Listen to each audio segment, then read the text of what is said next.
Kelahiran Kota Madya Solo memiliki catatan sejarah yang panjang dengan perjuangan yang cukup rumit. Dimulai pada tahun 1946, setahun setelah kemerdekaan Indonesia, hasrat masyarakat Nagari Solo untuk menjadi Kota Madya Solo disampaikan pertama kali oleh Mara Adin Datuk Penghulusati dalam sidang Komite Nasional Cabang Solo yang diadakan di lapangan Kerapatan Nagari Solo di Jalan Lubuk Sikarah.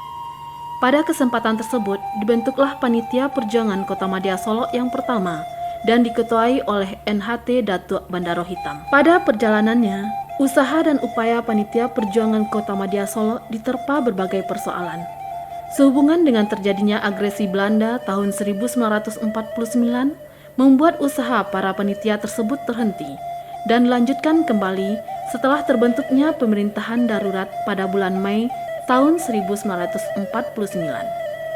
Usaha untuk merealisasikan Kota Madya Solo diajukan kembali ke pemerintah pusat di Jakarta melalui Zainal Abidin Ahmad, Ketua 3 DPR Pusat.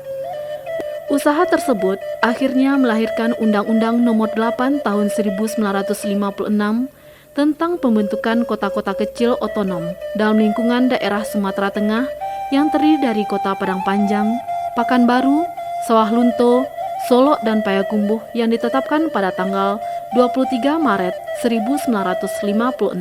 Namun saat itu Kota Solo dan Kota Payakumbuh belum dapat diresmikan seperti kota lainnya. Hal ini disebabkan kedua kota tersebut belum ditentukan luas dan batasannya oleh Menteri Dalam Negeri. Pada akhirnya penetapan batas Kota Madya Solo ditetapkan oleh Menteri Dalam Negeri dalam Peraturan Menteri Nomor 2 Tahun 1966 yang saat itu dijabat oleh Dr. Andos Sumarno Sostro Atmojo. Dalam rangka usaha kemungkinan diresmikannya Kota Madya Solo, maka Panitia Kecil Perjuangan Kota Madya Solo dilengkapi dengan pengurus baru di mana Sultani Sultan Malako, Bupati Kepala Daerah Solo, ditunjuk sebagai penasehat. Tetapi sangat disayangkan sekali, usaha ini harus menghadapi benturan sebab adanya konflik yang terjadi antara Bupati Sultani Sultan Malako dengan residen Sumatera Barat Sumarjito yang mengakibatkan Sultani Sultan Malako dicopot dan ditahan. Sementara staf bupati yang dianggap pendukung Sultani dipindahkan ke daerah Pasaman dan langkah untuk mencapai tujuan tersebut semakin sempit karena terjadinya pergantian Undang-Undang Dasar dan peristiwa G30 SPKI. Setelah keadaan mulai stabil, pada tanggal 6 Januari 1968 diadakan pertemuan di Masjid Raya Solo atas undangan Wali Nagari Solo Mukhtar Datuk Rajo Batuah. Dalam pertemuan itu diputuskan untuk mengadakan rapat panitia pelaksanaan Kota Madya Solo pada tanggal 11 Januari 1968 yang dihadiri oleh 26 orang dari berbagai unsur.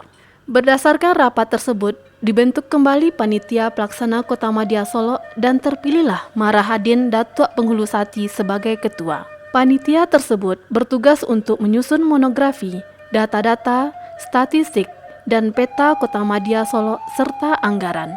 Pada tanggal 16 April 1968, keseluruhan bahan-bahan tersebut diserahkan kepada Gubernur Kepala Daerah tingkat 1 Sumatera Barat di Padang.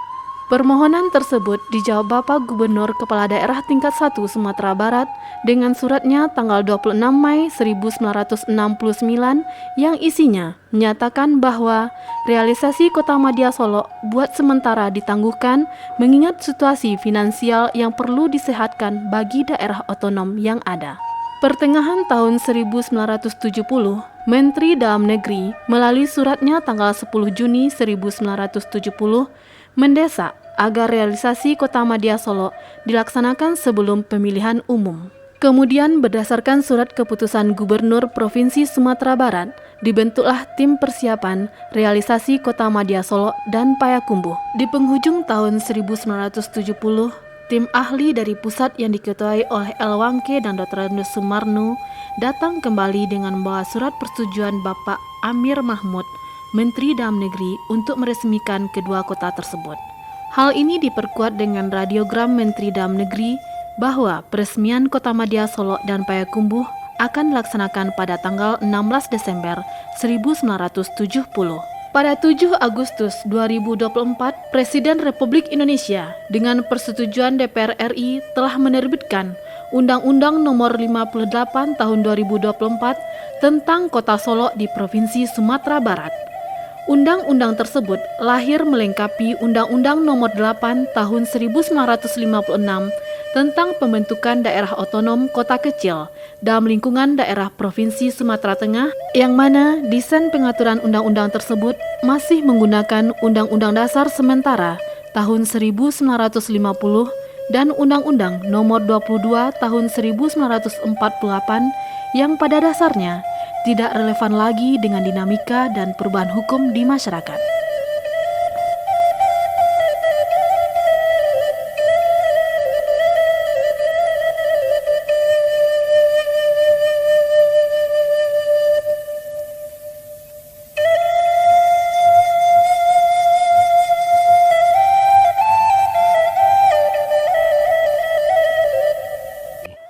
Sebagai mantan wali kota Solo periode 2005-2010, saya menyampaikan selamat ulang tahun Kota Solo yang ke-54. Semoga Kota Solo semakin hari semakin tumbuh dan berkembang ke arah yang lebih baik. Masyarakatnya semakin hari semakin sejahtera. Kita hari-hari mengetahui bahwa yang menjadi persoalan di Kota Solo adalah satu sisi kendaraan semakin bertambah tetapi lahan parkir semakin sempit. Pedagang kaki lima semakin banyak tetapi space untuk itu tidak ada. Pemda ke depan harus membuat desain mengenai pengembangan pasar. Yang kedua adalah membuat semacam rumah parkir atau tempat parkir yang representatif. Kemudian juga tempat yang namanya jualan kuliner. Pasar kuliner itu kan semakin hari semakin ramai. Sekarang itu kan dipandang malam hari. Alhamdulillah. Jadi ternyata daya tarik kuliner di Kota Solo sangat luar biasa sekali.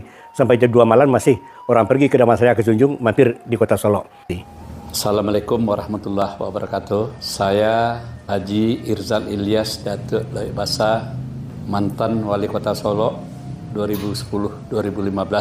Saya secara pribadi dan keluarga dan atas nama warga masyarakat Kota Solo mengucapkan selamat ulang tahun Kota Solo yang ke-54. Semoga Solo berjaya, pemerintahnya baik, penyelenggara pemerintahnya bersih, dan masyarakatnya madani. Yang diharapkan kepada pemerintah ke depan ada ada keinginan kepala daerah untuk mensejahterakan rakyatnya. Dalam rangka itu saya juga menyampaikan pesan, jalankan pemerintahan yang baik, yang bersih, pemerintahan yang profesional, yang tidak mendahulukan kepentingan pribadi dan kelompok, tapi mendahulukan kepentingan rakyat. Mudah-mudahan Solo ke depan lebih baik, lebih jaya dan lebih sejahtera. Sekian, terima kasih. Assalamualaikum warahmatullahi wabarakatuh. Kami Lembaga Adat Kota Solo, Elkam, Kan dan Bondo Kanduang dengan ini mengucapkan selamat ulang tahun Kota Solo yang ke-54. Mudah-mudahan Solo semakin jaya. Kedepannya kita berharap Solo semakin dirindukan oleh pendatang dari luar. Dan Kota Solo semakin berjuara, rakyatnya semakin damai, pemimpinnya semakin penyantun, di bawah bimbingan reda Allah Subhanahu wa Ta'ala. Perkenankan saya Fauzi Rusli, SEMM, Ketua DPRD Kota Solo, beserta seluruh pimpinan dan anggota DPRD Kota Solo. Pada kesempatan yang berbahagia ini, izinkan kami menyampaikan selamat Hari Jadi Kota Solo yang ke-54 di tahun 2024 ini. Dengan harapan kami mengajak pemerintah daerah bersama seluruh anggota DPRD, mari kita bersama-sama bergandengan tangan untuk bagaimana memikirkan ketersediaan seluruh kebutuhan dasar dan meningkatnya kesejahteraan masyarakat yang ada di Kota Solo. Dan yang kedua, kami mengajak seluruh lapisan masyarakat beserta dengan seluruh stakeholder yang ada. Mari kita jaga harmonisasi dan keutuhan sosial di tengah-tengah masyarakat. Dan yang terpenting, mari kita terlibat secara aktif dalam rangka meningkatkan partisipasi pembangunan daerah untuk Kota Solo yang lebih baik. Assalamualaikum warahmatullahi wabarakatuh. Saya Zul Alfian Umar, Datuk Tianso, Wali Kota Solo. Dengan ini mengucapkan selamat Hari Jadi Kota Solo yang ke-54 pada tahun 2024 tahun ini. Dengan iringan doa, semoga kota Solo, kota beras Rami Madinah, betul-betul menjadi kota yang berjuara, kota yang berkah, maju, dan sejahtera. Menjual golok, membeli baju, tidak lupa beli lentera, sampai di rumah buka jendela. Kota Solo semakin maju, masyarakatnya semakin sejahtera, dan diberkahi oleh Allah Subhanahu wa Ta'ala. Tentu kami yakin dan percaya mimpi ini bisa kita wujudkan dengan adanya sinergi dan kolaborasi antara seluruh stakeholder, baik yang ada di rantau maupun yang ada di kampung halaman. Kami yakin dan percaya dukungan daripada nini mama kita, dukungan daripada alim ulama, dukungan daripada bundo kanduang, daripada generasi muda dan seluruh pemangku kepentingan di kota ini, kami yakin dan percaya. Ndak ado nan barek nan ndak bisa kita pikul, nan ringan ndak bisa kita jinjiang. Kalau kita selalu seiring sejalan, sabiduk sedayung, mewujudkan kota Solo yang berjuara, berkah, maju, dan sejahtera. Billahi taufiq wal hidayah. Assalamualaikum warahmatullahi wabarakatuh.